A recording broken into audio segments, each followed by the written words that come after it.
Hello my friends, welcome back to my channel. आज मैं आपको अपने राज्य बिहार के बारे में कुछ रोचक बातें बताऊंगा। बिहार जिसे सुनकर आपको गर्व महसूस होगा अपने बिहारी होने पे। तो वीडियो को पूरा देखिएगा। उम्मीद करता हूं कि आपको वीडियो पसंद आए। अगर पसंद आए तो वीडियो को लाइक जरूर कीजिएगा और इसे शेयर भी कीजिएगा। तो चलिए वीडियो को शुरुआत करते हैं। लेकिन उससे पहले आप लोगों से निवेदन है कि अगर आप मेरे चैनल पे पहली बार आए हैं या मेरे इस वीडियो को पहली बार देख रहे हैं तो मेरे इस चैनल को सब्सक्राइब जरूर करें और साथ में बेल आइकन को भी दबा दें। उससे क्या होगा कि जब भी मैं फ्यूचर में वीडियो अपलोड करूंगा आप तक नोटिफिकेशन चला जाएगा। और मैं इसी तरह के वीडियो रेगुलरली वीक में 2 दिन लाते रहता हूं, जिससे आपकी नॉलेज को बूस्ट अप मिलेगी। तो चलिए वीडियो को स्टार्ट करते हैं। Let's start.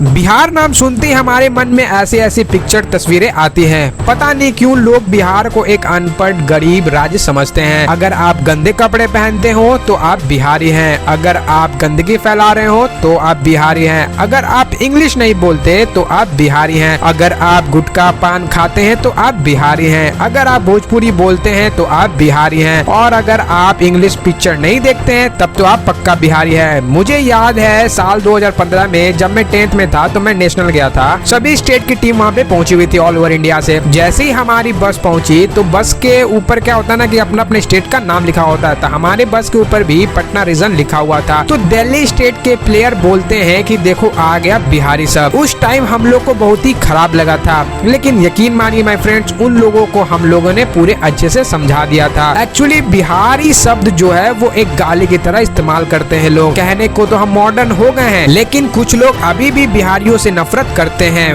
वो ऐसा क्यों करते हैं उन्हें खुद को भी नहीं पता होता है। कुछ लोग तो ये पूछते हैं कि तुम बिहारी लोग हमारे स्टेट में क्यों आते हो, अपने राज्य में क्यों नहीं रहते हो। अगर यही सवाल उन लोगों से पूछा जाए जो लोग इंडिया से बाहर रह रहे हैं कि तुम लोग हमारे देश में क्यों आते हो, तुम लोग अपने देश में क्यों नहीं रहते, तब उन्हें कैसा लगेगा, कैसा फील होगा। बिल्कुल वैसा ही फील करते हैं हम बिहारी जब हमसे भी कोई ऐसा सवाल पूछा जाता है। हम लोग दूसरे कंट्री में क्यों जाते हैं, क्योंकि वहाँ का ग्रोथ रेट अच्छा है, वहाँ भी डेवलपमेंट अच्छा है। बिल्कुल वैसे ही एक बिहारी दूसरे राज्य में जाते हैं अपने डेवलपमेंट के लिए, अपने ग्रोथ रेट के लिए। इंडिया में जन्म लेने वाले को इंडियंस कहते हैं या फिर भारतीय कहते हैं। ठीक वैसे ही बिहार में जन्म लेने वाले को हम लोग बिहारी कहते हैं। चलिए मैं बताता हूँ कि बिहार क्या है और बिहारी क्या है। पहले हम लोग बात करते हैं बिहार क्या है। बिहार वो राज्य है जिसे प्राचीन काल में मगध के नाम से जाना जाता था। जी हाँ, ये वही मगध है जहाँ पर माता सीता को ढूंढने सिगरीव आए थे। मगध की राजधानी को पाटलिपुत्रा के नाम से जाना जाता था। दुनिया का सबसे बड़ा यूनिवर्सिटी नालंदा यूनिवर्सिटी बिहार में ही था, जहाँ पे दुनिया भर के कई सारे स्टूडेंट पढ़ने आते थे। चाहे वो चीन के हो, जापान, ईरान, पर्सिया, इंडोनेशिया, सभी जगह के स्टूडेंट सब यहाँ पे पढ़ने आते थे। यहाँ के राजा चंद्रगुप्त मौर्य से लड़ने की हिम्मत सिकंदर में भी नहीं थी। चंद्रगुप्त मौर्य का जन्म भी बिहार के पटना में ही हुआ था। सम्राट अशोक ने अरब तक अपना झंडा फहराया था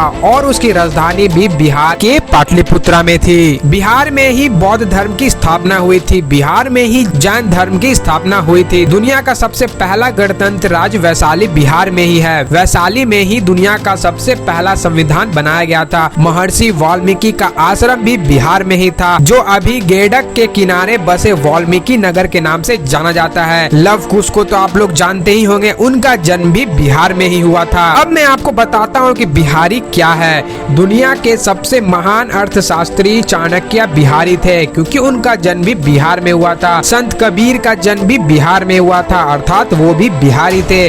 रहीम के दोहे आपने स्कूल में पढ़े होंगे या फिर सुने ही होंगे, वो भी एक बिहारी थे। उनका भी जन्म बिहार में ही हुआ था। भारत के महान शहनाई वादक बिस्मिल्लाह खान, जिनको भारत रत्न पुरस्कार से भी नवाजा जा चुका है, वो भी एक बिहारी थे। भारत के पहले राष्ट्रपति डॉक्टर राजेंद्र प्रसाद भी बिहारी थे, क्योंकि उनका जन्म भी बिहार में ही हुआ था। सिख धर्म के 10वें गुरु गोविंद सिंह जी का भी जन्म बिहार के पटना के पास में ही हुआ था, जिसे आज हम पटना सिटी के नाम से जानते हैं। और गुरु गोविंद सिंह जी भी बिहारी थे। रामायण की रचना करने वाले महर्षि वाल्मीकि भी बिहारी थे, उनका जन्म भी बिहार में ही हुआ था। जीरो की खोज करने वाले, जिसके बिना कोई भी टेक्निकल काम नामुमकिन है। जिस कंप्यूटर से मैं अभी एडिट कर रहा हूँ, अगर जीरो नहीं होता तो शायद आप ये वीडियो नहीं देख रहे होते, क्योंकि कंप्यूटर सिर्फ 2 ही भाषा समझती है, 0 और 1 के। हम चांद चांद पे नहीं जा पाते, हम इतना डेवलपमेंट ही नहीं कर पाते। तो जीरो की खोज आर्यभट्ट ने की थी और आर्यभट्ट का जन्म भी बिहार में ही हुआ था। भारत के ज्यादातर IAS, IPS, medical officer, IITians भी बिहार से ही बिलोंग करते हैं। भारत के 3/4 IAS की सीट पर हम बिहारियों का ही नाम लिखा होता है, जबकि बिहार का लिटरेसी रेट 52% के आसपास है, जो कि सभी राज्यों में से सबसे कम है। 52% में हम लोग इतना कर सकते हैं, तो सोचिए अगर 100% हो जाए तो क्या होगा। जैन धर्म के संस्थापक महावीर का भी जन्म बिहार में ही हुआ था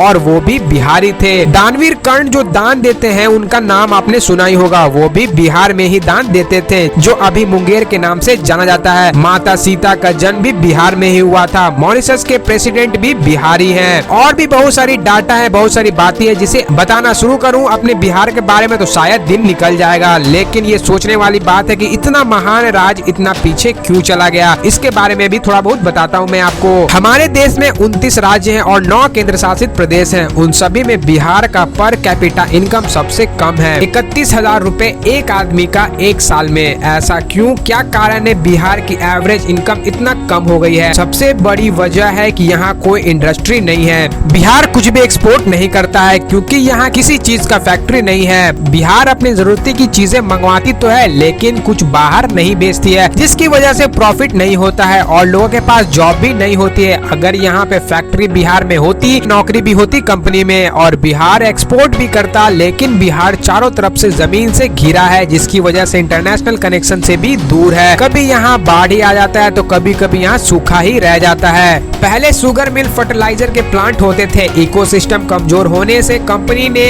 लॉसेस करना शुरू किया और कंपनी बंद हो गए और लोग बाहर जाने लगे कमाने के लिए। ये किसकी जिम्मेदारी थी? वही सरकार की, जिसे हम लोग हर 5 साल में चुनते हैं। हमारे बिहार में कास्ट पॉलिटिक्स ज्यादा चलती है डेवलपमेंट पॉलिटिक्स के मुकाबले। बिहार में 73 सालों में 40 बार तो सत्ता बदली है, 23 बार मुख्यमंत्री बदले हैं। मतलब क्या, अगर मैं बात करूं तो एक मुख्यमंत्री को, एक CM को एवरेज 1.5 साल ही समय मिल पाया है, जो कि ज्यादा नहीं है। मतलब विकास कहीं पे तो हो ही नहीं सकता इतने कम सालों में। अभी फिर चुनाव है, देखते हैं अब की बार किसकी सरकार बनती है। आप सर्च करके जरूर देखिएगा बिहार के बारे में, आपको प्राउड फील होगा। और ये वीडियो उन सभी को जरूर पहुंचाइएगा जो बिहारी के बारे में नहीं जानते हैं, उन्हें भी बताइएगा हमारा बिहार क्या है। हमें गर्व है अपने बिहारी होने पर। एक बिहारी 100 पे भारी, इसका पार्ट 2 भी लेकर मैं आऊंगा। ये वीडियो कैसा लगा कमेंट करके जरूर बताइएगा। अगर आप मेरे चैनल पे पहली बार आए तो चैनल को सब्सक्राइब जरूर कीजिए और इस वीडियो को ज्यादा से ज्यादा शेयर करें। मिलते हैं नेक्स्ट वीडियो में। Bye bye and have a nice day.